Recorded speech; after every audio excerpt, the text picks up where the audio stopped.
Hello అండి, నమస్తే. ఈరోజు మంచి డివోషనల్ ప్లేస్ గురించి మీకు చెప్పేస్తున్నాను. రామేశ్వరం, ఇది నాగిరెడ్డిపల్లి, భువనగిరి దగ్గరలో మన యాదాద్రి నుంచి వచ్చే దారిలో మనం దర్శించుకోవచ్చు అనమాట. ఇది ఎంట్రీ టికెట్ అయితే 100 రూపాయలు. అండ్ ఇక్కడ అన్ని శివలింగాలే ఉన్నాయండి. బంగారం శివలింగం ఇక్కడ ఫేమస్ అనమాట.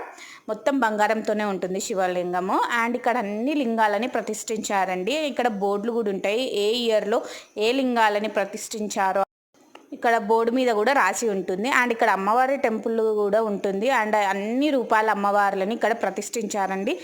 ఎంత కన్నుల పండుగలాగో ఉంది అనమాట. మనకి తెలియని దేవతలు కూడా ఇక్కడ ఉన్నారు. ఒక్కసారి మనసులో తలుచుకుంటే చాలా పుణ్యం అనమాట. అండ్ ఫైనల్గా మేము గోల్డెన్ శివలింగం చూసేసాం, బంగారపు శివలింగం. ఆ తర్వాత కొలనులో 100 లింగాలు ఉంటాయండి. ఇలా ఒక చుట్టూ తిరిగితే అన్ని లింగాలు తిరిగిన పుణ్యం ఫలితం దక్కుతుందండి. మీరు కూడా ఒకసారి వెళ్ళి రండి. Thank you for watching.